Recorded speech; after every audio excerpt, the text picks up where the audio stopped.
Hello. For now, we need to look at Monette Theta's neck rig. We're just going to look at how all the bones are laid out, the constraints on them, drivers if there are any, how they relate to each other, a little bit about the weights that they're providing to the mesh. This way, if you're a professional at rigging, you can just do it yourself from this free overview. But on the other hand, if you want a little bit more detail, you want to see me break down every bone and re-add it one by one, or if you just want to support my free work that I'm doing, either way, head on over to either filovivero.gumroad.com, where I've got many of my characters and some tutorials, or better yet, flipsnormals.com/creator/filovivero.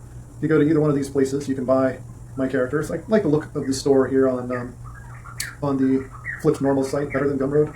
Hello, Bird. So I'll probably be spending more time on updating this site than the other one. The final thing you might need to do is go to Faemalia, faemalia.net/tutorials. If you go here, you'll see a bunch of tutorials, some of which are not safe for work, some are. This is the neck rig, and the neck rig is safe for work. There's no reason to show any girl bits on a neck rig. And each one of the pages, in this case the Rigging Females with Blender neck page, we have a bone hierarchy, so you can tell which bones are children of which other bones, and some other things. So this is a good resource if you're trying to follow along on the tutorials at home. All right, so let's take a look at this neck rig and see what makes it tick. The first thing you probably want to do when you're working on a neck rig is make it so you can see the neck. I'm looking here, what do I see? I see a hat, I see some hair, I don't see a neck. So let's take the hat away, let's take the hair away, and that way we have a bald character and we can see what's going on here.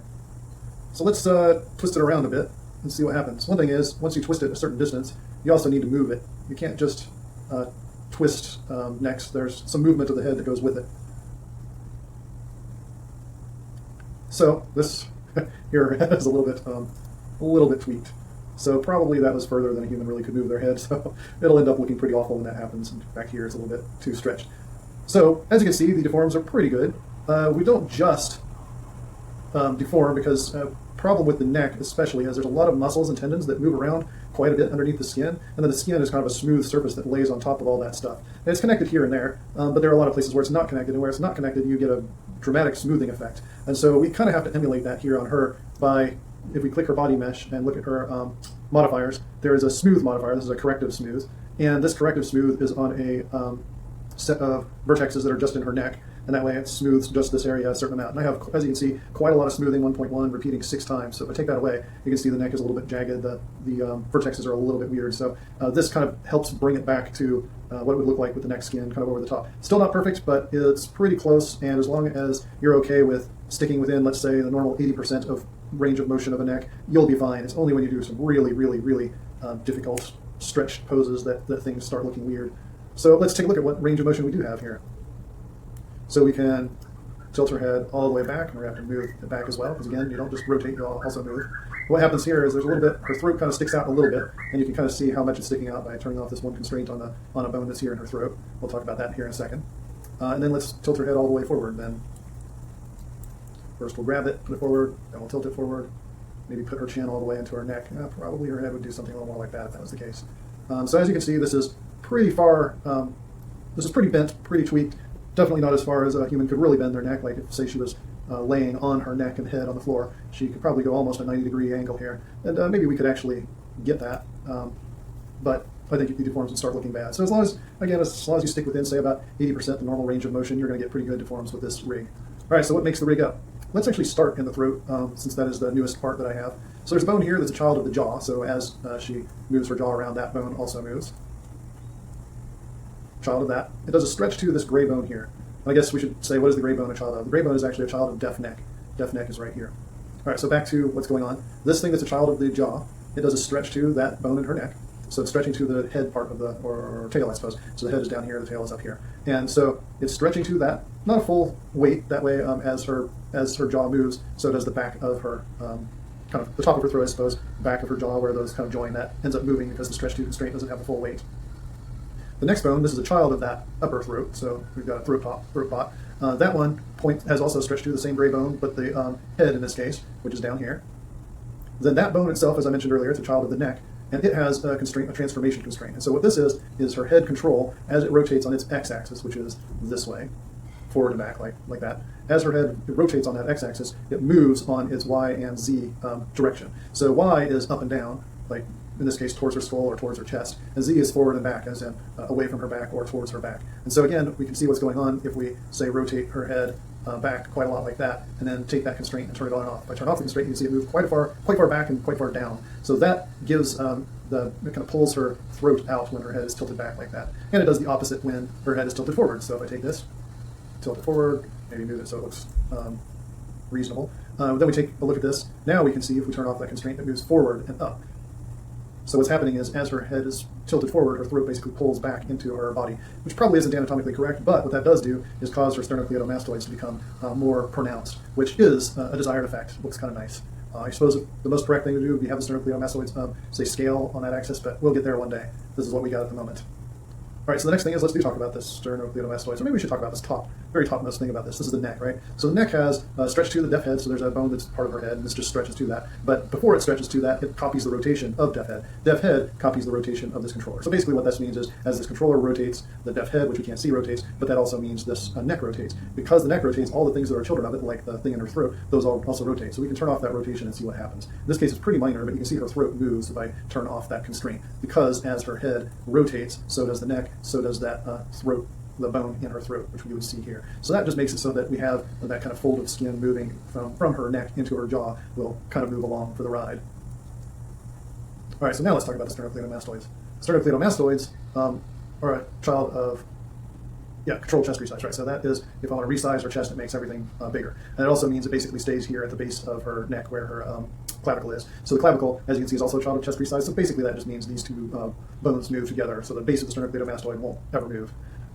That said, what is the sternocleidomastoid doing? It is limit rotation. That's because I've got the clavicle set. There we go. It does a stretch to the sternocleidomastoid stretch target, which is up here. It's just behind her ear at the base of her skull, right in that area. So it's doing a stretch to that, but it is only stretching to it with a strength of about 0.7. It depends on your character what that number is. It's a little more, a little less, but whatever it is, it's not 1. So it points, in the default pose, it is pointing right at it, but as her head rotates, it continues to move sort of along, pointing to it, but just not with full strength. So the next bone up, though, which is a child of it, does stretch to that same bone, but with a full strength. And also it's stretching to the back side, and this one is stretching to the front side, which is like to here.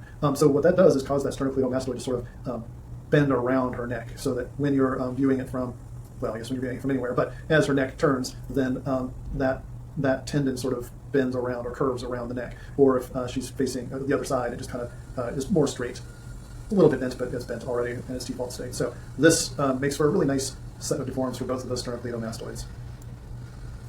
The next thing is the fact that sternocleidomastoid stretch target, what is that a child of? Well, in my case, it's a child of the ear master, because if I want to move her ears around, I want that to move too. But if you don't have ears moving around, the ear master is just a child of the head. So what this means is, as her head moves, that these two bones move exactly along with it. So that's how the sternocleidomastoids know where to be stretching to.